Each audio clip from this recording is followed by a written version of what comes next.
할렐루야. 반갑습니다. 지난 시간에 살펴본 대로 예수님께서는 한 어린 나이에 한 끼 도시락에 해당되는 보리떡 5개와 물고기 2마리로 장정만 5,000명을 먹이고도 12광주리가 남는 놀라운 기적을 행하셨습니다. 그러자 사람들은 예수님을 그들의 왕으로 삼으려고 했습니다. 왜냐하면 예수님을 왕으로 삼기만 하면 저들의 먹고 사는 문제가 해결될 것으로 여겼기 때문입니다. 그때 예수님께서는 제자들을 재촉하시어 그곳을 떠나도록 하셨습니다. 그리고 예수님도 거기를 떠나서 홀로 산으로 가셔서 기도하시는 것을 보게 됩니다. 오늘 본문과 같은 내용인 마태복음 14장 22절과 23절 말씀입니다. 시작. 예수께서 즉시 제자들을 재촉하사 자기가 무리를 보내는 동안에 배를 타고 앞서 건너편으로 가게 하시고 무리를 보내신 후에 기도하러 따로 산에 올라가시니라. 저물매 거기 혼자 계시더니, 왜 예수님께서는 그 놀라운 그 엄청난 기적의 현장을 재촉까지 하시면서 제자들로 하여금 거기를 떠나게 하셨고 예수님도 거기를 떠나 홀로 산에 가서 기도하셨을까요?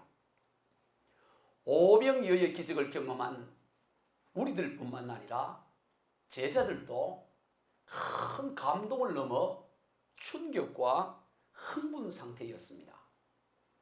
오병이어의 기적은 지금까지 행하신 어떤 기적보다도 규모 면에서 비교할 수 없을 만큼 컸습니다. 그리고 모든 사람들의 가장 절실한 바람이고 간절한 바람인 경제 문제를 해결해 줄 수 있다는 것을 보여준 기적이었습니다. 어느 시대나 그러듯이 그 당시의 사람들도 예수님이 메시아로서 해결해야 될, 감당해야 될 첫 번째 문제는 바로 경제 문제였습니다. 먼저 먹고 사는 것부터 해결해 주기를 바랬습니다. 로마로부터의 독립도 이 정치적인 문제도 먹고 사는 문제, 경제 문제 다음이었습니다. 아무리 독립을 원하더라도 독립을 해서 먹고 살기 더 어려워지고 경제가 더 힘들어진다면 아무도 원하지 않을 수도 있었을 것입니다. 가장 절실하고 가장 원하는 바람은 바로 이 경제 문제였던 것이에요. 그래서 요즘 정치 구호 가운데도 보면 바보야, 문제는 경제야, 이런 구호가 있지 않습니까? 정치 문제도 궁극적으로는 경제 문제에 귀착되는 것을 보게 됩니다. 그러니 예수님께서 보리떡 5개와 물고기 2마리로 장정만 5,000명을 먹이고도 12광주리가 남으니 예수님만 왕으로 세우면 저들의 가장 절실한 문제가 해결될 수 있다고 생각했습니다. 그래서 예수님을 왕으로 섬기고자 한 것입니다. 그러한 생각은 우리들뿐만 아니라 예수님의 제자들도 마찬가지였을 것입니다. 어쩌면 오늘 우리들의 생각도 그럴 수가 있습니다. 물론 예수님은 우리의 경제 문제에 관심이 있으십니다. 그것도 적게 관심이 있는 것이 아니라 오늘 우리의 먹고 사는 이 경제 문제에 대해 예수님은 깊은 관심을 가지고 계십니다. 왜냐하면 우리 인생을 경제를 필요로 하는 먹고 사는 존재로 하나님께서 그렇게 창조하셨기 때문인 것입니다. 그래서 오병이어의 기적도 그래서 행하신 것입니다. 그런데 예수님께서는 역설적으로 우리 하나님께서 오늘 우리의 경제 문제에 관심이 있으니 너희들은 그 먹고 사는 문제에 대해서 염려하거나 걱정하지 말라, 그렇게 말씀하셨습니다. 지난 시간에 말씀하신 대로 예수님은 하늘에 나는 새를 가리키면서 새가 심지도 않고 기르지도 않고 곡식을 곡간에 거두지도 않지만 하나님이 다 먹이시고 저렇게 살아가게 하는 것처럼, 또 들의 백합화를 가리키면서 백합화가 수고를 하거나 그 길쌈을 하거나 그런 애를 쓰지 않음에도 불구하고 인류에서 가장 화려한 시대를 누렸던 솔로몬이 입었던 그 영광스러운 옷보다도 더 아름답게 하나님께서는 그 꽃의 아름다움을 입히신다고 말씀하셨습니다. 그러시면서 너희들은 이것보다 더 귀하지 아니하느냐, 하물며 너희 일을 까보냐, 너희 하늘 아버지께서는 이 모든 것이 너에게 있어야 할 줄을 다 아시느니라고 하셨습니다. 즉 우리의 경제 문제에 깊은 관심을 가지고 계신다는 것입니다. 그러시면서 결론적으로 하신 말씀이 그러므로 내일 일을 염려하지 마라 그렇게 하셨습니다. 그러면 왜 예수님께서는 제자들로 하여금 그런 풍랑을 만나도록 하셨을까 하는 것입니다. 그것은 바로 그러한 흥분, 그런 세상이 주는 영광으로부터 벗어나도록 하기 위함이었습니다. 어찌할 수 없는 그 풍랑을 만나자 제자들은 조금 전에 나누고 즐거워했던 그 오병이어의 기적에 대한 생각은 한순간에 싹 다 지워지고 사라져버렸습니다. 당장 죽게 될 상황이 처해지자 그저 살기에 급급한 상황에 처해졌습니다. 여러분 그때 정상적이라면 예수님이 생각나야 하지 않겠습니까? 그러한 가운데 예수님을 찾아야만 했습니다. 비록 예수님께서 그들의 눈앞에 보이지를 않지만 오병이어의 그 놀라운 기적을 행하신 예수님이라면 그분은 틀림없이 메시아이실 것이고 메시아라면 시공간을 초월하여서 지금 그들이 당하고 있는 이 환난과 어려움을 능히 도와줄 수 있을 것으로 믿었어야 정상적인 삶입니다. 그런데 제자들은 그런 생각을 하지를 못했습니다. 왜 그랬을까요? 이 제자들도 일반 무리들처럼 예수님이 그저 경제 문제를 해결할 수 있는 그분 정도로만 이해하고 있었기 때문인 것입니다. 즉 예수님이 보이질 않고 예수님께서 행하신 기적만 크게 보였던 것입니다. 오병이어로 말미암아 배부름만 보였지 그것을 일으키신 예수님은 정작 그 기적에 가려져 있었던 것입니다. 풍랑은 그러한 제자들의 잘못된 생각을 지워버리도록 해주셨습니다. 성도 여러분, 오늘 우리들도 예상치 못한 풍랑을 만날 때가 있습니다. 모든 것이 잘 되어져 가고 있는데 이대로 쭉 진행되어지기만 하면 더할 나위 없이 좋을 것 같은 그런 상황 가운데 전혀 예상치 못한 풍랑을 만날 때가 있습니다. 그래서 그 풍랑으로 정작 중요한 것을 깨닫게 되어지고 잊어버리고 잃어버렸던 것을 되찾는 그런 계기가 되는 것을 보게 됩니다. 사도행전 2장에서 오순절날 성령께서 임하신 후에 초대교회 가운데 거의 폭발적인 부흥이 일어났습니다. 하루에 3,000명, 5,000명이 회개하고 주님의 제자로 돌아오는 놀라운 역사가 일어났습니다. 나중에는 그 수고를 다 헤아릴 수 없을 만큼 많은 무리들이 교회로 몰려오고 있었습니다.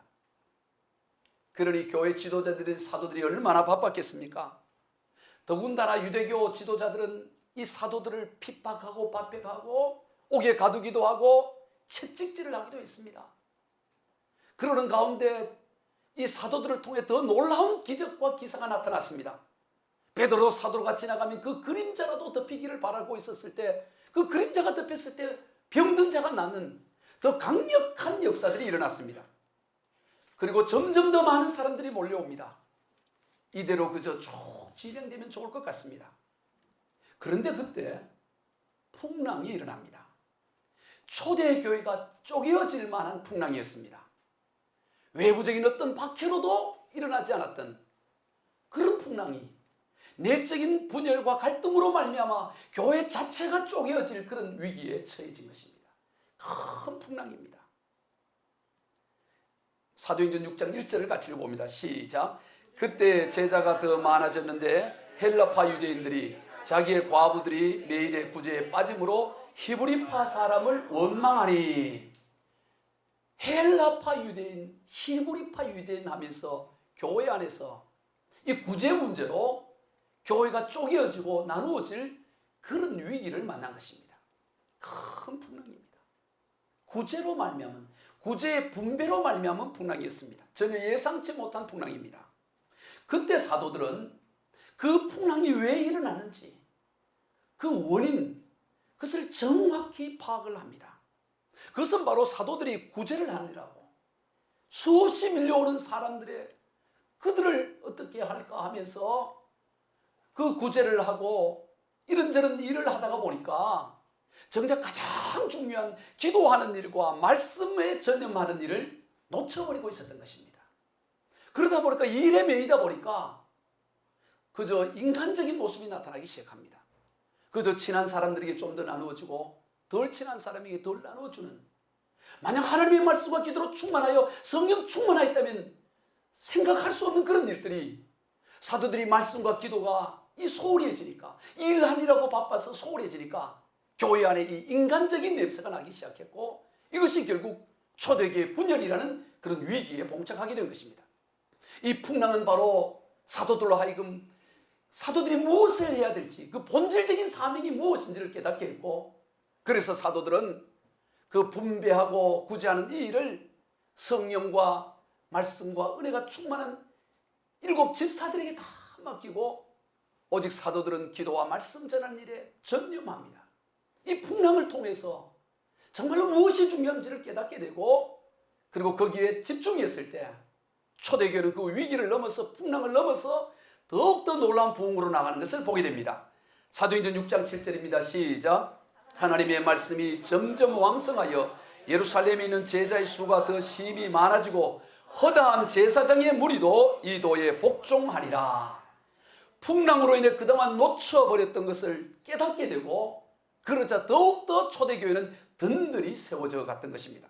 그런데 하나님의 말씀에 순종하여 나가는 가운데 만난 풍랑인데, 뒤돌아설 수 없는데, 그렇다고 해서 더 어찌할 수 없는, 앞으로 조금 더 나아갈 수 없는 그런 한계를 만날 때가 있습니다. 여러분, 그때는 어떻게 해야 될까요? 하나님의 말씀에 순종하여 나가다 만난 풍랑인데 더 이상 내 힘으로는 어찌할 수 없는 그런 한계를 만날 때입니다. 그럴 때는 힘을 빼야 합니다. 그럴 때는 더 이상 애를 쓸 때가 아니라 손을 내려놓아야 되는 것입니다. 노를 젓기를 중단해야 되는 것입니다. 그리고 주님을 바라보아야 되는 것입니다. 이 풍랑 가운데서 주님의 도우심을 간절히 찾아야 될 것입니다. 애를 써도 안 되는데 굳이 애를 쓸 이유가 뭐가 있겠습니까? 상황을 보고 이때는 더 이상 내가 어찌할 수 없다 싶을 때는, 그때는 모든 걸 내려놓고 힘을 빼고 오직 주님을 바라볼 때인 것입니다. 오늘 본문의 상황이 그러했습니다. 바로 그때 주님께서 그들을 찾아오신 것입니다. 더 이상 어찌할 수 없을 때 그때 주님은 찾아오셨습니다. 성도 여러분, 중요한 것은 우리가 어디에 지금 서 있는가?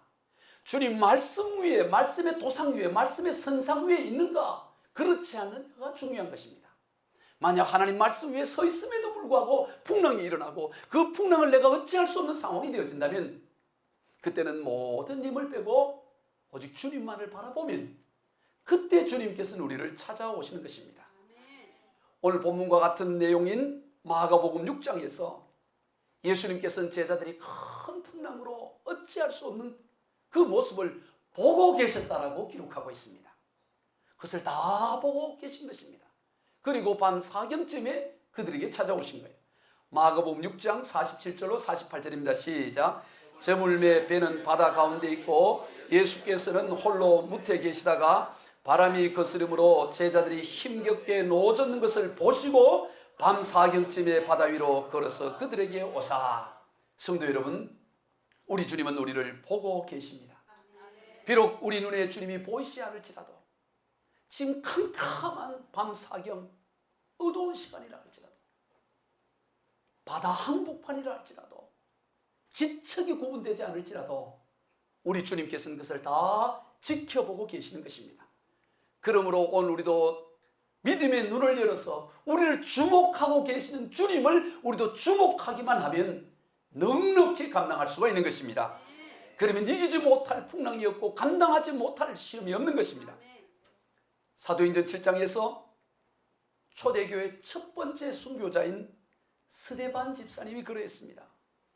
지금 자신을 죽이려고 하는 그 무리들 앞에서, 살기등등한 그 사람들 앞에서 조금도 흔들림이 없이, 심지어 천사의 얼굴을 하면서 놀라운 예수 복음의 메시지를 전합니다. 그것도 간단한 내용이 아닙니다. 사도행전 7장 2절로부터 52절에 이르는 무려 51절의 긴 메시지를 전합니다. 내용도 구더더기 하나가 없어요. 군더더기 하나가 없습니다. 어떻게 이런 메시지를 전할 수 있을까? 그것도 죽이려고 살기등등한 사람들 앞에서, 그리고 그 설교를 마치고 실제로 순교를 당합니다. 오늘 여러분처럼 은혜 받겠다고 작정하고 이렇게 와서 은혜 받으려고 하는 사람들 앞에서 설교 원고를 보고 설교를 해도 이게 쉽지가 않아요. 여러분, 쉬운 것 같지만 쉬운 게 아닙니다.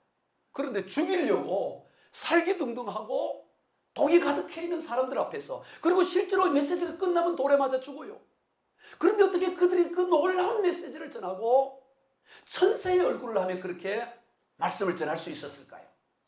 그것은 바로 우리 주님을 믿음의 눈을 들어 바라보았기 때문인 것입니다.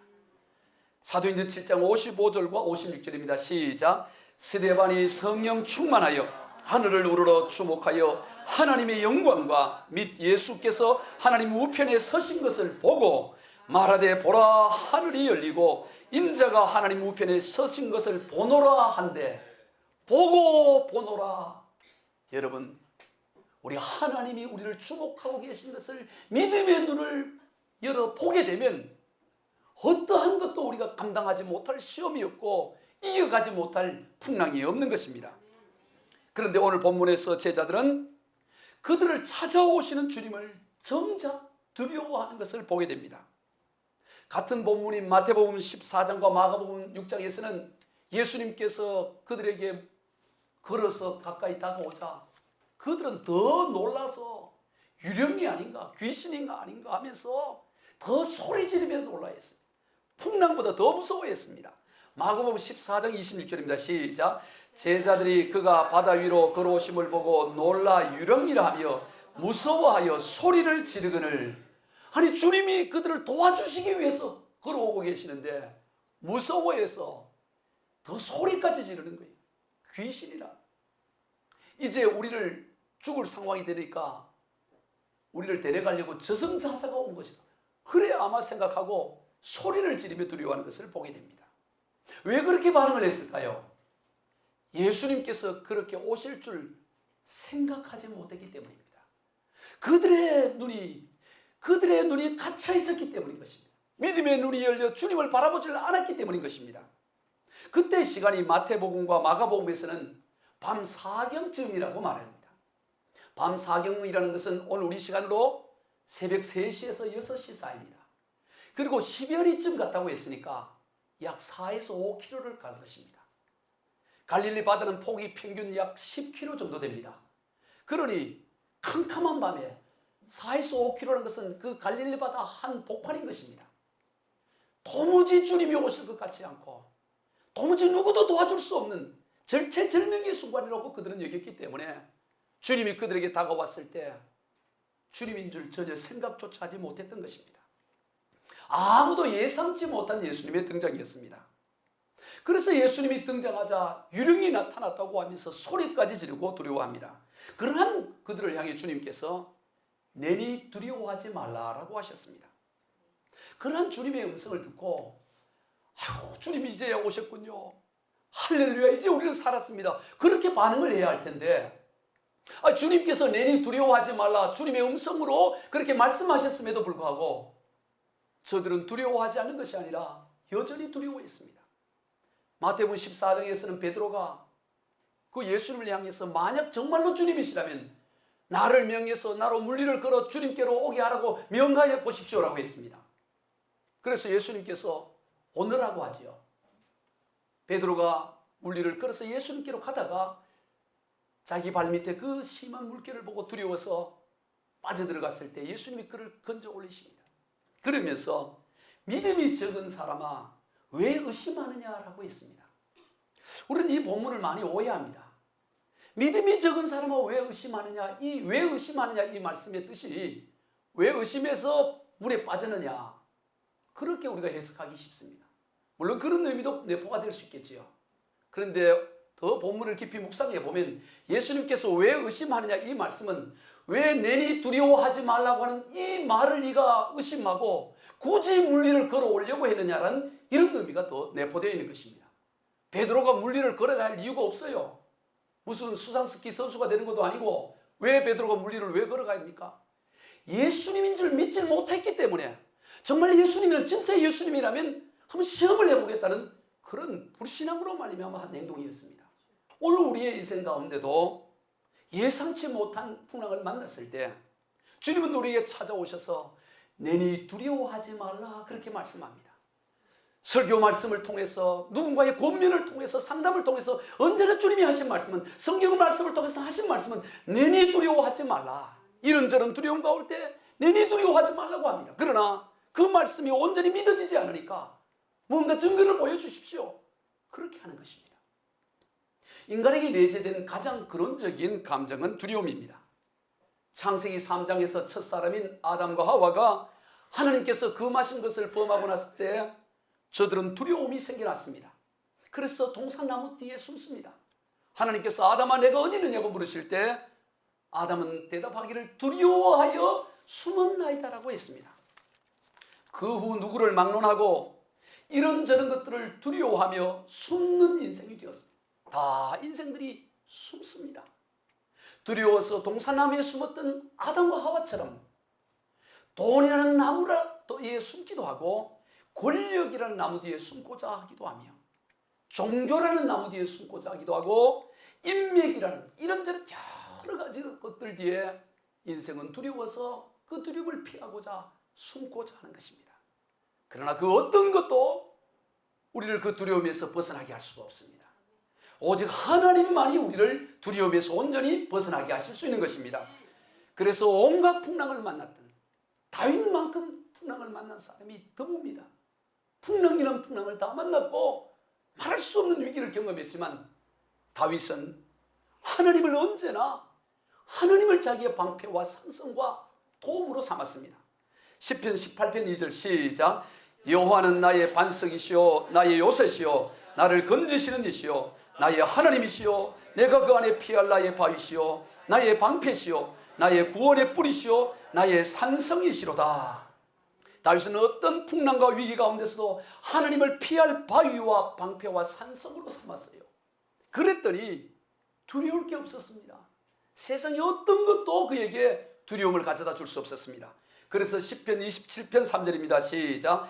군대가 나를 대적하여 친칠지라도 내 마음이 두렵지 아니하며 전쟁이 일어나 나를 치려할지라도 나는 여전히 태연하리로다. 군대가 일어나고 수많은 전쟁이 일어나서 죽이려고 해도 두렵지 않고 오히려 태연했다고 말하는 것입니다. 동산나무가 우리의 두려움을 숨겨줄 수가 없어요. 돈이라는 나무가 우리를 숨겨줄 수 없습니다. 권력이라는 나무가, 인맥이라는 나무가, 이런저런 것들, 지식이라는 나무가 우리를 두려움에서 온전히 숨길 수가 없습니다. 오직 하나님만이 우리를 모든 두려움에서 능히 숨기시고 보호할 수 있는 줄로 믿으시기 바랍니다.